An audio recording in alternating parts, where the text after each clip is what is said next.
Bismillahirrahmanirrahim. Assalamualaikum warahmatullahi wabarakatuh. Innal hamdalillah nahmaduhu wa nasta'inuhu wa nastaghfiruh wa na'udzu billahi min shururi anfusina wa min sayyiati a'malina. May yahdihillahu fala mudilla lahu wa may yudlil fala hadiya lahu. Ashhadu an la ilaha illallah wahdahu la syarika lah wa ashhadu anna Muhammad abduhu wa rasuluhu la nabiyya ba'd. Qala Allah ta'ala fi kitabihil karim, ya ayyuhalladzina amanu taqullaha haqqa tuqatih fala tamutunna illa wa antum muslimun. Alhamdulillah, segala puja dan puji syukur kita hanya kita panjatkan kepada Allah Subhanahu wa taala Rabbul alamin, serta salawat dan salam kepada baginda Nabi kita Muhammadin sallallahu alaihi wa ala alihi wa sahbihi wasallam, kepada keluarganya, kepada para sahabatnya, juga orang-orang yang mengikuti dan mencintainya ila yaumil qiyamah. Alhamdulillah, para hadirin jamaah salat zuhur, bapak-bapak dan ibu-ibu yang dimuliakan dan dirahmati oleh Allah Subhanahu wa taala. Alhamdulillah, di hari ini Allah Subhanahu wa taala pertemukan kita. Allah Subhanahu wa taala berikan kita kesempatan salat zuhur berjamaah. Mudah-mudahan Allah Subhanahu wa taala jadikan amal soleh ini catatan kebaikan nanti di yaumul qiyamah. Para hadirin jamaah, bapak-bapak dan ibu-ibu yang dimuliakan dan dirahmati oleh Allah Subhanahu wa taala. Ya rahmatullah. Berbicara tentang Allah Subhanahu wa taala, ini adalah berbicara tentang zat yang maha agung, zat yang maha mulia, yang maha besar, yang maha baik, yang pengasih lagi penyayang, Allah Subhanahu wa taala. Kita di pertemuan yang telah lalu telah membahas tentang nama Allah. Apa yang kita bahas? Al-Alimul Alimul Allamul Ghuyub. Allah Maha Tahu. Kalau sekarang kita masuk dalam pembahasan nama Allah Al-Basir. Al-Basir itu yang maha melihat dan mengetahui. Ayat Quran yang menunjukkan bahwasannya nama dia Al-Basir di dalam surat Asy-Syura ayat 27. Allah Subhanahu wa taala berfirman, innahu bi'ibadihi khabiran basira. Sesungguhnya Allah dengan hamba-hambanya khabiran basira. Khabir, maha tahu. Basir, maha melihat. Di dalam ayat ini disatukan dua nama yang dua-duanya ini menunjukkan kepada tahu. Yang pertama Al-Khabir, yang maha tahu. Yang kedua Al-Basir, yang maha melihat dan dia pun tahu. Kalau begitu, apa perbedaannya antara khabir dan basir? Sama, dia memiliki kesamaan, yaitu sama-sama bermuara kepada ilmu. Tapi khabir, Allah Maha Khabir, itu pengetahuannya dikarenakan atau pengetahuannya itu lebih umum daripada basir. Kalau basir, dia mengetahui karena melihat, itu basir namanya. Kalau khabir, dia mengetahui bukan hanya sekedar melihat. Dia tahu segalanya bukan karena hanya dia melihat, tapi dia mendengar, dia tahu, dia mengilmuinya, dan dia melihatnya. Karena ilmu itu dapat didapati bukan hanya dengan melihat, dengan mendengar juga bisa, dengan pengalaman juga bisa, dengan belajar juga bisa, juga dengan perkara-perkara yang lain untuk dapatnya ilmu. Maka di sini dalam ayat ini As-Surah ayat 27 Allah menggabungkan antara khabir dan basir. Khabir mengetahui, basir melihat. Dua-duanya tahu. Tapi basir itu asal kalimat dari kalau penglihatan dan pengetahuan yang dilihat dari mata, maka mata dikatakan basirah, penglihatan, mata. Yubsir, melihat. Dalam bahasa Arab yubsir berarti dia melihat. Tapi melihatnya dengan mata. Kalau basirah itu dia melihat segala sesuatunya dan dia tahu tanpa ada yang tersembunyi. Sehingga ilmunya ilmu yang bersumber dari penglihatan yang jelas. Sama enggak Pak? Ilmu orang yang diberitakan sama ilmu orang yang mengalami. Beda atau sama? Beda. Orang yang diberitakan ilmunya cuma sekedar tahu dari berita. Tapi orang yang mengalami dan melihat itu ilmunya lebih yakin. Maka itu ilmu ada beberapa ilmu. Ada ilmu yakin, ada ainul yakin, ada hakul yakin. Ilmu yakin, ilmu yang yakin itu ilmu yang didapati dengan berita, yakin. Apalagi berita dari Allah dan Rasulnya, yakin. Ainul yakin itu ilmu yang didapati dengan melihat, ainul yakin. Tsumma latarawnaha ainul yakin.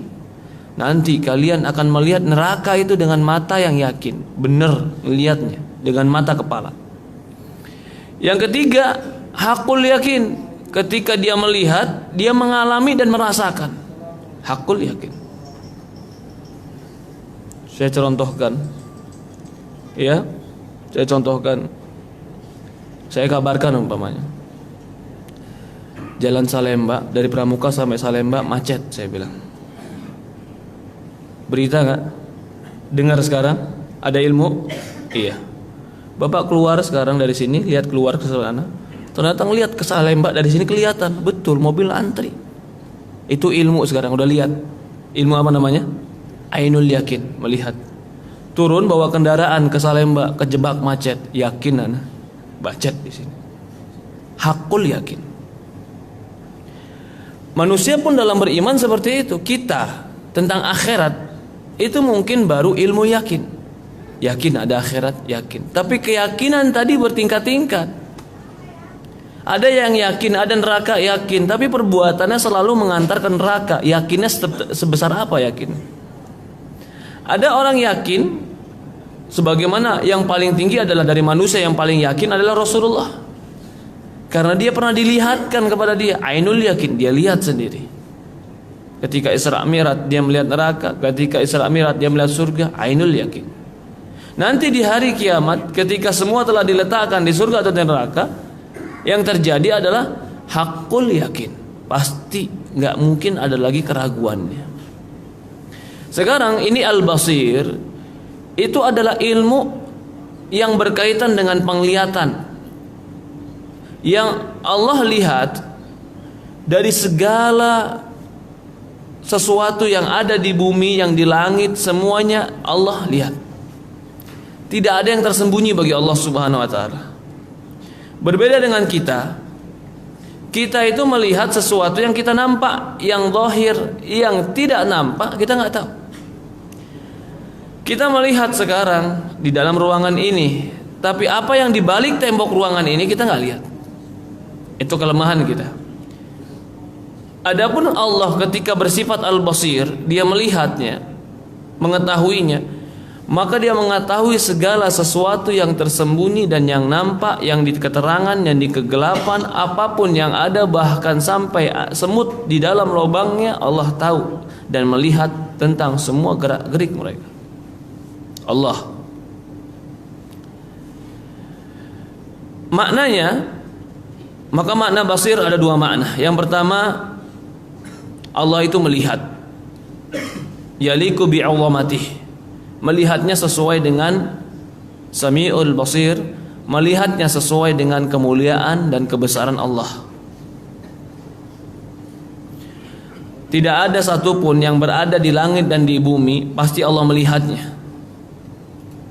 Yang dilihatnya dengan cara rinci, ataupun yang terkecil, ataupun yang terbesar, semuanya nggak ada yang tersembunyi bagi Allah Subhanahu Wa Taala. Mungkin kita melihat, tapi kita nggak lihat apa yang dibalik udara ini dari molekul-molekul atau mungkin virus-virus yang kita nggak lihat. Terbatas mata kita. Allah Subhanahu Wa Taala melihat. Dia melihat segalanya, apapun yang ada Dia tahu. Nggak ada yang tersembunyi bagi Allah Subhanahu Wa Taala. Yang kedua, itu tadi berhubungan dengan penglihatannya. Makna al-basir, makna yang kedua adalah dia setelah melihatnya dia tahu segalanya. Maka itu dikatakan basirah. Dia tahu yang zahir dan dia tahu yang batin. Allah Subhanahu wa Ta'ala. Apa buah daripada beriman nama Allah Subhanahu wa Ta'ala Al-Basir? Yang pertama, muraqabah. Merasa selalu dipantau oleh Allah Subhanahu wa Ta'ala. Sekarang kalau ada di satu ruangan, yang ruangan itu selalu dipantau oleh CCTV, apa yang kita lakukan? Tentu kita merasa selalu terpantau. Allah Subhanahu wa Ta'ala itu memantau dan melihat semua gerak-gerik kita. Ya subhanallah.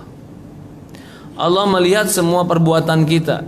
Tidak ada satu tempat pun kita sembunyi, pasti Allah tahu. Dan tidak ada satu tempat pun kita berlindung, pasti Allah melihat. Al-Basir. Kalau sudah tahu Allah Maha melihat, maka di antara buahnya adalah ikhlas lillahi fi jamil amal. Maka murnikan seluruh amal, murnikan hanya karena berharap pahala dan ridha Allah. Jika Allah Maha melihat, Allah Maha mendengar, Allah Maha tahu dengan apa yang kita perbuat, maka kita harus melakukan semua amalan kita karena Allah. Dan yakin apapun yang kita amalkan Allah melihat. Tidak ada satu amalan pun yang tersembunyi bagi Allah Subhanahu wa Ta'ala. Baik itu amal soleh ataupun amal kemaksiatan. Tidak ada tempat sejengkal di muka bumi ini, pasti Allah tahu di mana manusia berdiri dan apa yang mereka lakukan di atas bumi ini. Yang berikutnya, buahnya adalah Allah Subhanahu wa Ta'ala melihat semua keadaan hamba-hambanya dan mengetahui semua keadaan hambanya. Maka dia pun tahu dari hamba-hambanya ini. Setelah dia lihat atau dia tahu, dia melihatnya sendiri, dia tahu mana hamba-hambanya yang paling berhak mendapatkan hidayah dan siapa yang tidak berhak mendapatkan hidayah. Allah tahu dari hamba-hambanya ini mana yang berhak dia muliakan, mana yang berhak dia hinakan, dia rendahkan. Karena dia Maha melihat, Maha tahu. Dia pun tahu dari hamba-hambanya ini, karena dia melihat siapa dari hamba-hambanya yang paling berhak dia berikan kelapangan, dan siapa dari hamba-hambanya yang paling berhak mendapatkan kesempitan.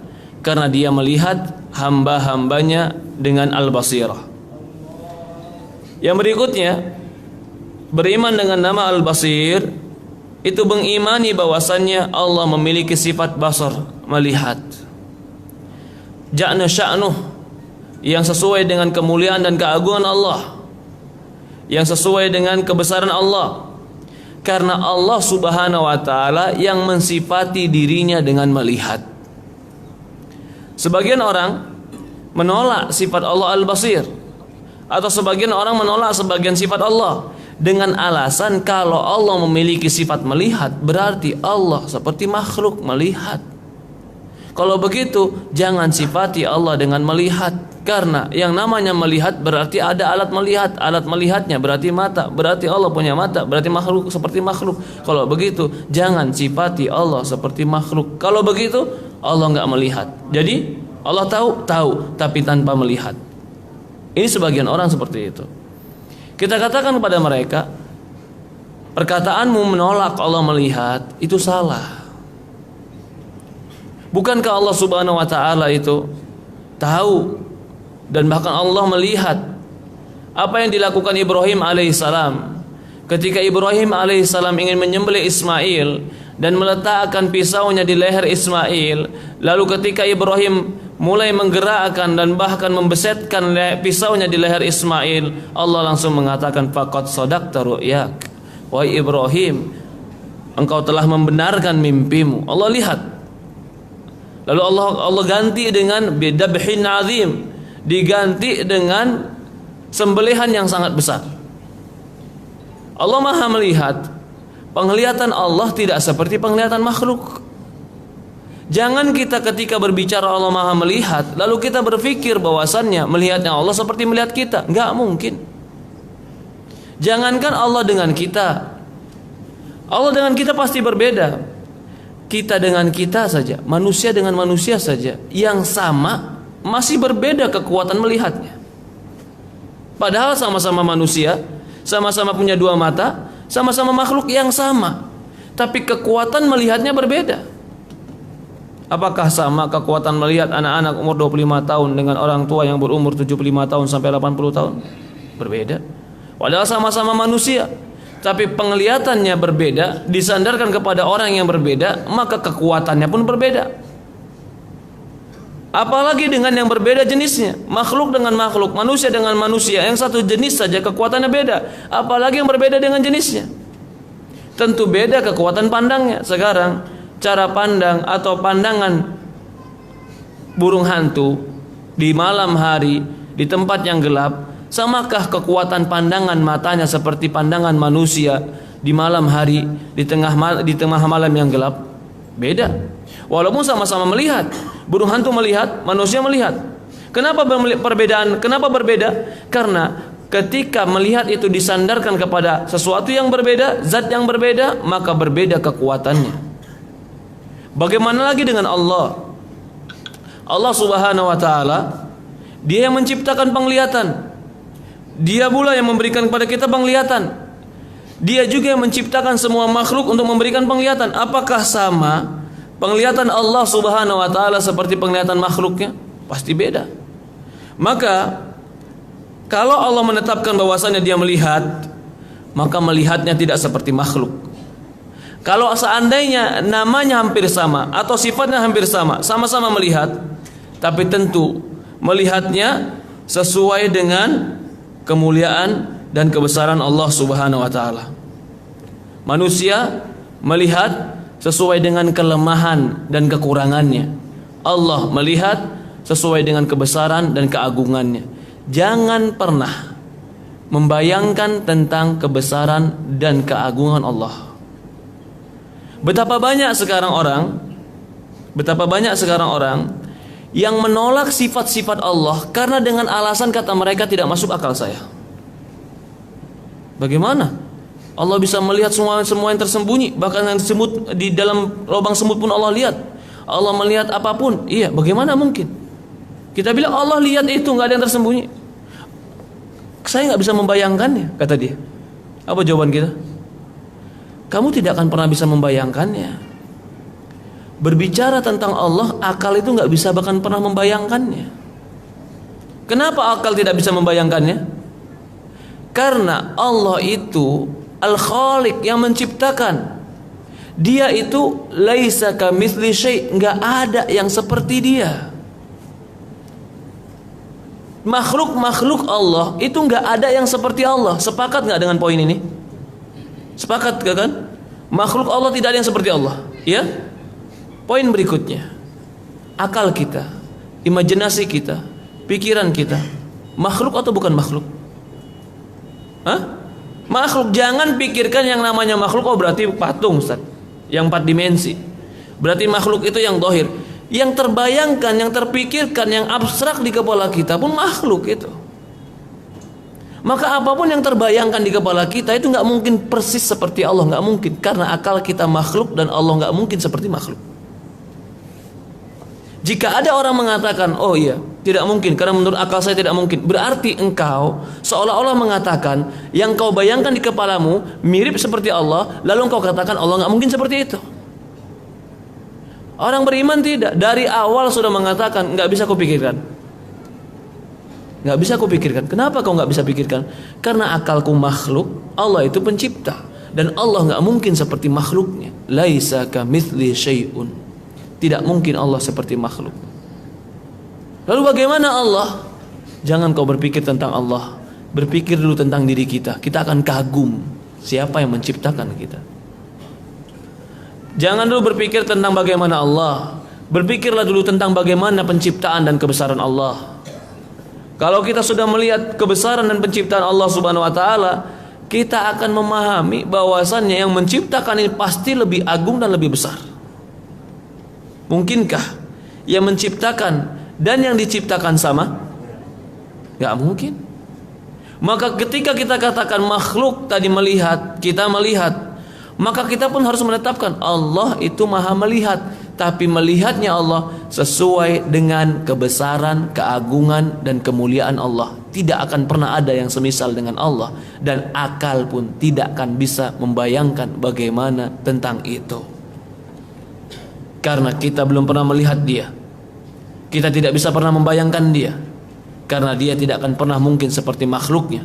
Dan akal kita, pikiran kita adalah bagian dari makhluk Allah Subhanahu wa ta'ala.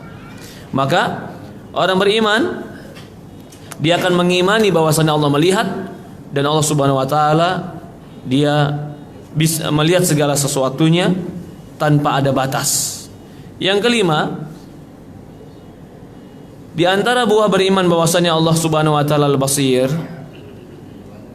seorang hamba dia tidak akan berbuat sesuatu yang melanggar perintah Allah. Karena tidak ada yang tersembunyi dari penglihatan Allah. Semua yang Allah Subhanahu wa taala atau yang Allah Subhanahu wa taala ciptakan pasti Allah lihat. Kalau seperti ini, maka seorang mukmin akan tenang dalam dirinya. Bagaimana dia tenang dalam dirinya?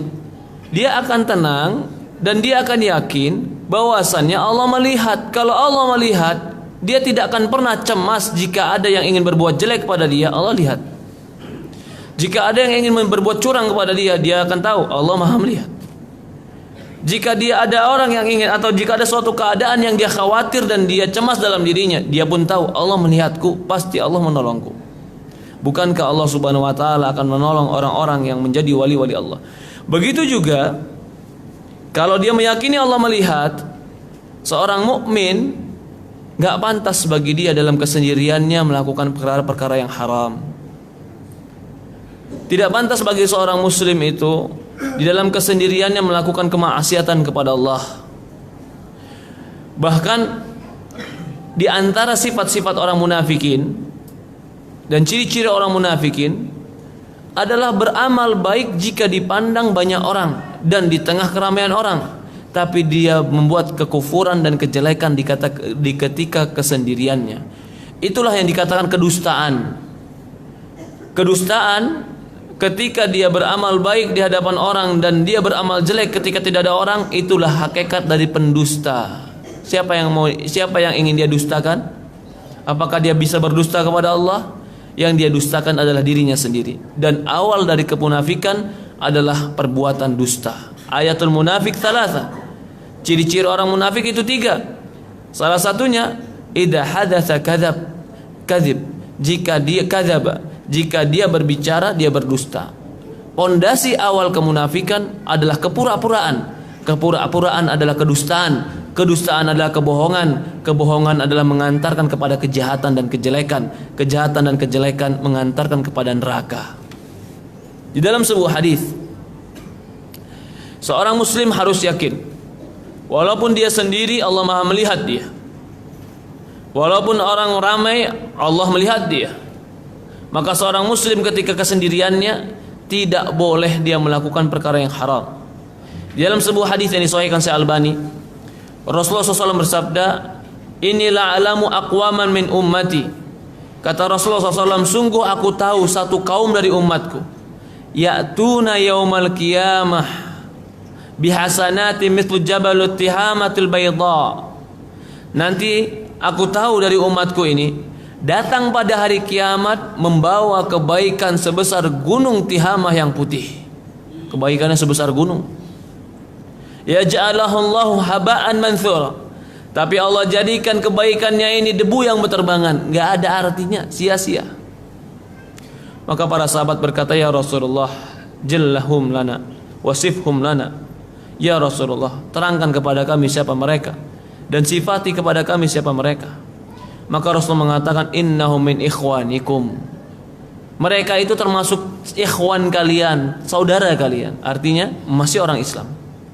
Adapun orang non muslim, jika di amalan jadi debu yang berterbangan, jelas dia menjadi debu berterbangan amalan walaupun sebaik apapun. Tapi ini orang beriman yang bawa kebaikan di yaumul qiyamah sebesar gunung Tihamah kebaikannya, tapi Allah jadikan debu yang berterbangan.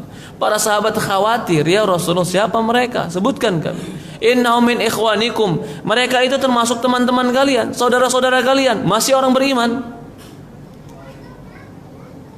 Jildatuhum ka jildatikum. Dalam sebuah riwayat dikatakan kulit mereka sama kulit kalian. Artinya manusia juga. Ya'khuduna lailatahum kama ta'khuduna lailatakum. Mereka juga ambil amalan malam mereka sebagaimana kalian beramal di malam hari. Walakin idza khalau bimaharimillah intahakuha. Tapi mereka ini orang-orang yang jika bersendirian dengan perkara yang haram, intahakuha, mereka langgar dan mereka tabrak perkara yang haram tadi. Kenapa mereka melanggar dan menabrak perkara yang haram tadi ketika sendirian? Ketika lemah keyakinannya bahwasannya Allah Maha melihat. Tapi ketika yakin, betul-betul yakin Allah Maha melihat, Allah Maha mendengar, Allah Maha tahu, tidak akan pernah seorang melakukan kecurangan dan tidak akan pernah seorang itu melakukan kejahatan. Ya subhanallah. Ini diantara nama Allah Subhanahu wa Ta'ala Al-Basir. Ada beberapa faedah yang kita ambil, ya, bahwasannya Allah Subhanahu wa Ta'ala akan mengetahui dan Allah Subhanahu wa Ta'ala Maha melihat dengan segalanya. Maka dari itu, jika Allah melihat seorang hamba yang melakukan kebaikan, Allah Subhanahu wa Ta'ala sangat mampu dan sangat mudah bagi dia untuk membalas kebaikan tadi dengan kebaikan. Begitu juga jika seorang hamba melakukan kejelekan dan kemaksiatan, maka Allah Subhanahu wa Ta'ala Maha melihat dan Maha mampu untuk langsung menghukumnya dengan kejelekan dan kemaksiatannya itu. Ketika Allah berikan dia kebaikan dikarenakan amal baiknya, karena Allah melihat amal baiknya, itu semua dikarenakan hikmah dan kebijaksanaan Allah. Jika ada orang kena maksiat, kena musibah, orang maksiat kena musibah, tertimpa kejelekan, maka itu dikarenakan hikmah dan kebijaksanaan Allah yang Maha baik. Para hadirin jamaah yang dimuliakan dan dirahmati Allah Subhanahu wa Ta'ala, itu nama Al-Basir. Nama yang berikutnya adalah Al-Muhit, yang meliputi. Allah Subhanahu wa Ta'ala Maha meliputi hambanya, meliputi segala sesuatu. Beda ilmunya Maha meliputi, maka ilmu Allah Subhanahu wa Ta'ala meliputi segala sesuatu. Allah berfirman pada surat Fussilat ayat 54, ala innahu bikulli syai'in muhit. Bukankah Allah Subhanahu wa Ta'ala terhadap segala sesuatu itu Maha meliputi. Meliputi ini juga masih dari sifat ilmu. Jadi pembahasan kemarin kita sifat ilmu, kemudian sifat basir, kemudian sekarang nama Al-Muhit, meliputi. Maknanya dia yang meliputi qudratuhu bi jami' khalqihi, kemampuan dia meliputi segala makhluknya. Walladzi ahata bi kulli syai' ilman, bahkan dia meliputi segala sesuatu dengan ilmunya. Tidak ada satu ruang pun, tidak ada satu tempat pun, tidak ada satu keadaan waktu pun, pasti Allah tahu.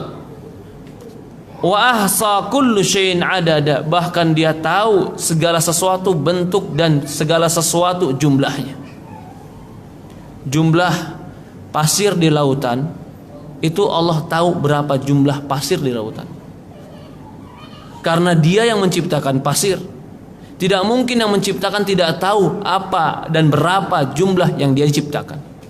Pengetahuan dia ini, maka dikatakan ahatah muhit, meliputi segala sesuatu.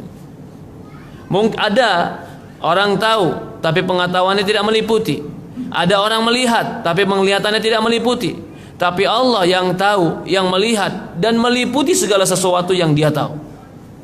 Bahkan Allah tahu berapa jumlah saraf dalam tubuh kita tanpa kurang. Allah tahu semuanya. Allah tahu kita ada, dan Allah tahu pula semua yang ada pada tubuh kita. Allah meliputi segalanya. Kemudian maknanya adalah setelah dia meliputi secara ilmunya, muhit bermakna juga bikulli syai'in ilman wa qudratan wa rahmatan wa qahran. Segala sesuatu, Allah meliputi segala sesuatu dengan ilmunya, dengan kudrahnya, dengan rahmatnya, dan juga dengan keagungan dan kebesarannya. Di antara asar iman, beriman dengan nama ini, yang pertama bahwasannya takut kepada Allah, malu kepada Allah.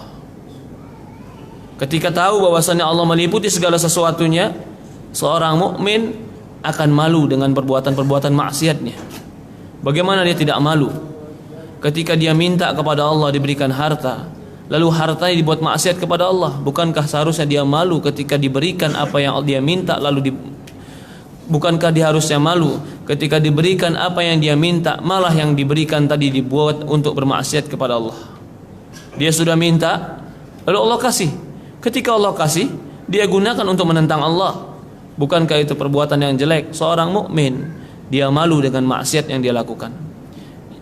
Begitu juga dia takut fi kulli khutratin wa lafdatin wa lahdatin wa khutwatin.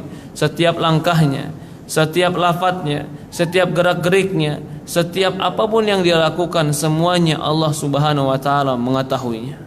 La yakhfa alaihi syai', enggak ada satupun yang sembunyi bagi Allah.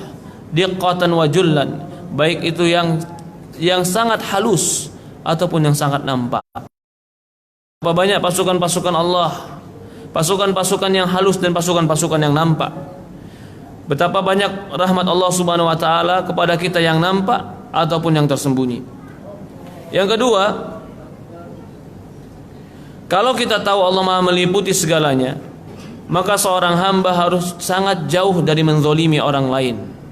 Hari ini mungkin kita bisa menipu dia, dia nggak tahu bahwa dia telah kita tipu.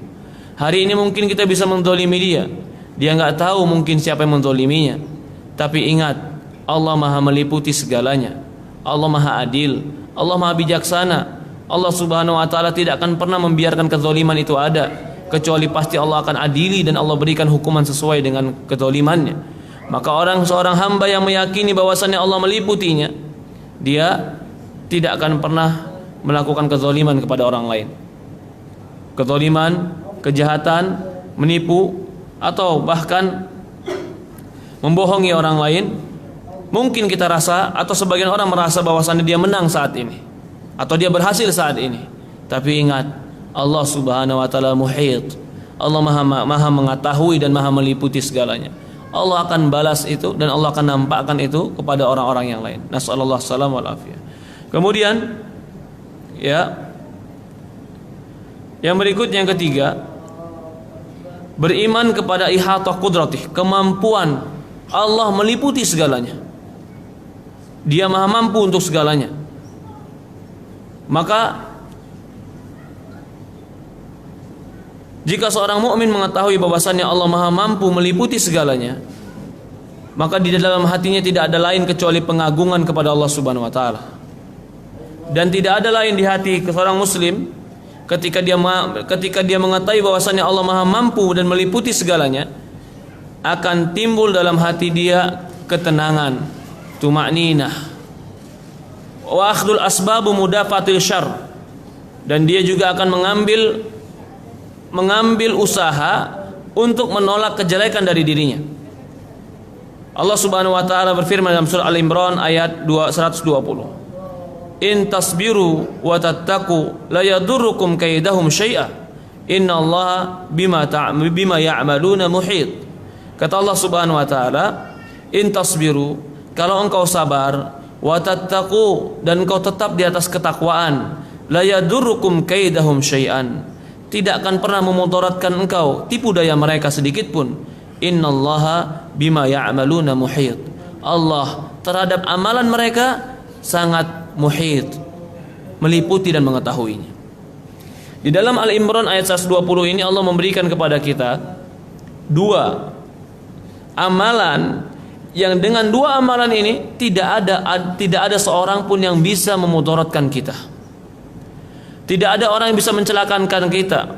Tidak ada orang yang ingin bisa menipu daya kita, walaupun dia melakukan beberapa cara untuk mencelakakan dan menipu daya kita atau menjegal kita. Apa amalan yang disebutkan dalam surat ini? Dua. Yang pertama, intasbiru, sabar. Sabar itu artinya menahan diri dari perkara-perkara yang tidak dibenarkan oleh Islam. Sabar artinya bukan berarti kita tidak bergerak dan tidak berusaha. Sabar artinya adalah tetap berusaha dan bergerak, tapi usaha dan gerak kita tetap dalam kebenaran dan tidak keluar dari bingkai Islam. Itulah sabar. Orang yang sabar ketika sakit adalah orang berobat. Orang yang sabar ketika lapar adalah orang yang makan. Orang yang sabar ketika ketimpa musibah adalah orang yang bergerak untuk keluar dari musibah tadi tanpa dia harus melakukan perkara yang haram agar dia keluar dari musibah tadi. Maka dikatakan intasbiru wa tattaqu. Yang kedua, kalau engkau bertakwa. Setelah sabar, takwa. Apa itu takwa? Lakukan perintah Allah. Kerjakan sholat, kerjakan puasa, kerjakan perintah-perintah Allah, dan tinggalkan yang Allah haramkan. Apa akibatnya? La yadurrukum kaidahum syai'a. Tidak akan pernah memudaratkan engkau tipu daya mereka, taktik mereka, kecurangan mereka. La yadurrukum, tidak akan pernah bisa memudaratkan engkau. Innallaha bima ya'maluna muhit. Karena Allah Subhanahu wa taala terhadap semua amalan mereka, Allah Subhanahu wa taala Maha tahu. Ini nama yang kedua, yaitu nama Al-Muhit. Ada nama yang ketiga, masih makna yang hampir sama, yaitu syahid. Syahid itu artinya mempersaksikan. Beda basir, melihat, dengan syahid. Allah melihat, Al-Basir. Allah Asy-Syahid, bukan saja melihat tapi menjadi saksi. Biasanya yang melihat itu bisa menjadi saksi. Yang menjadi saksi itu belum tentu melihat, atau orang melihat belum tentu mau menjadi saksi walaupun dia melihat. Allah Subhanahu wa taala dia melihat dan dia menjadi saksi, Asy-Syahid. Di dalam Quran Allah sebutkan di ayat 166, wa kafa bil, surat An-Nisa ayat 166, wa kafa billahi syahida. Cukuplah Allah yang menjadi saksi dan melihat terhadap segalanya. Apa maknanya syahid dalam firman Allah ini? Maknanya adalah tidak ada satupun yang sembunyi bagi Allah. Tidak ada satupun yang bisa ya'zub anhu mithqala dzarrah, bisa tersembunyi dari Allah walaupun sebesar biji zarrah. Tidak di langit, tidak di bumi. Bahkan Allah melihat dan mengetahui segala sesuatunya sebagai saksi. Alimun bitafasiliha, dan dia tahu dengan rinci segalanya. Asy-Syahid juga bermakna muttali' ala jami' asya'. Dia yang memperhatikan segala sesuatunya. Dia mendengar segala sesuatunya. Dia melihat segala sesuatunya. Dan dia hadir ke dalam sesuatunya, baik itu yang kecil, baik itu yang besar, dia tahu. Ini yang makna berikutnya, Asy-Syahid. Kalau ilmu, kita katakan Allah Maha berilmu. Ilmu itu bisa dilihat, bisa didengar. Kalau Al-Basir, buahnya juga ilmu, tapi dia melihat.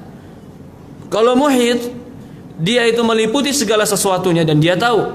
Kalau Asy-Syahid, dia tahu dan dia bersaksi dan mempersaksikan, dan dia mengetahuinya bukan hanya dengan pendengaran, bukan hanya dengan penglihatan, tapi dia betul-betul mempersaksikan dan ada. Itu Asy-Syahid namanya. Allah Subhanahu wa taala Asy-Syahid. Bukankah kalau orang bilang, Ustaz, bukankah Allah itu gaib? Tidak ada. Kita nggak bisa lihat, tapi ada, tapi gaib. Iya. Dinisbahkan kepada kita, maka Allah itu gaib. Tapi Allah kepada kita, dibalik sekarang, Allah kepada kita, Allah nggak gaib melihat kita. Syahid. Allah mempersaksikannya, Allah melihatnya, Allah Maha tahu. Dikatakan lagi Asy-Syahid muttali' ala jami' asya'.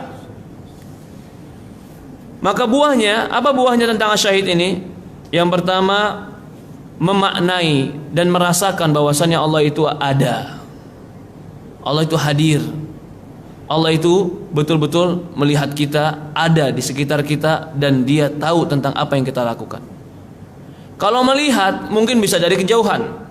Tapi kalau dia itu melihat dan ada, berarti bukan saja jauh. Nahnu aqrabu minkum min hablil warid. Sampai Allah kabarkan tentang keberadaan Allah.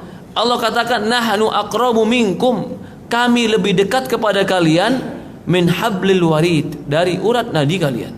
Keberadaannya betul dekat. Keberadaannya begitu betul-betul ada di samping kita. Bukan berarti zatnya dia selalu di samping kita, tidak. Tapi kedekatan dia dengan kita itu betul-betul dekat bagaikan orang yang mensaksikan keberadaan kita. Adapun zatnya Allah tetap dia di langit. Yang ada di samping kita adalah syahid, yang mempersaksikan adalah ilmu Allah Subhanahu wa taala dan keberadaan dia. Maka kata para ulama, di antara beriman kepada makna syahid, meyakini hadirnya Allah Subhanahu wa taala yang mengharuskan terus dalam ketaatan dan kebaikan. Dan Allah Subhanahu wa taala mendengar semua suara yang tersembunyi dan yang nampak. Dan di antara beriman kepada nama Allah Syahid, bahwasannya Allah Subhanahu wa taala mempersaksikan seluruh makhluknya yaumul qiyamah terhadap apa yang mereka lakukan. Jadi nanti di yaumul qiyamah yang menjadi saksi amalan kita bukan lagi tangan kita. Yang menjadi saksi nanti di yaumul qiyamah, Rasulullah menjadi saksi telah menyampaikan risalah ini. Bumi menjadi saksi terhadap apa yang dilakukan di muka bumi. Anggota badan kita menjadi saksi, bercerita, tangan bercerita, kaki bercerita, mulut bercerita, semuanya tentang apa yang dilakukan. Buku kita, catatan kita menjadi saksi bahwasannya kita telah melakukan segalanya. Malaikat menjadi saksi bahwasannya apa yang kita lakukan, malaikat pun mencatatnya. Bahkan Allah pun menjadi saksi bahwasannya Allah tahu apa yang dilakukan. Jadi ketika pengadilan di yaumul qiyamah, pengadilan yang dibawakan saksi-saksi dan bukti-bukti yang nyata, sehingga tidak ada satupun yang bisa menghindar di yaumul qiyamah nanti. Dikatakan lagi bahwasannya di antara buah dengan beriman kepada Allah namanya syahid, persaksian Allah Subhanahu wa taala itu persaksian yang sangat agung. Allah mempersaksikannya dengan keagungannya, ketinggiannya, kemuliaannya. Dengan pengagungan itu, persaksiannya tidak akan mungkin ada persaksian yang jur, persaksian yang jelek. Tidak akan mungkin ada persaksian yang zalim. Allah menjadi saksi dengan segalanya, dan persaksian Allah Subhanahu wa taala sesuai dengan keagungan dan keadilan dan kemuliaan Allah Subhanahu wa taala. Ini 3 sifat yang kita ambil atau 3 nama yang kita ambil: Al-Basir, Al-Muhitu, Asy-Syahid. Allah Maha melihat, Allah Maha meliputi, Allah mempersaksikan semua yang dilakukan oleh hamba-hambanya. Allah musta'an. Ini yang kita ambil hari ini. Ada pertanyaan, tafadhol, dipersilahkan. Ada pertanyaan sebelumnya, dipersilahkan.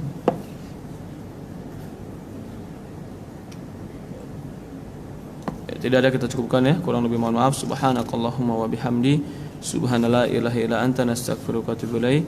Assalamualaikum warahmatullahi wabarakatuh.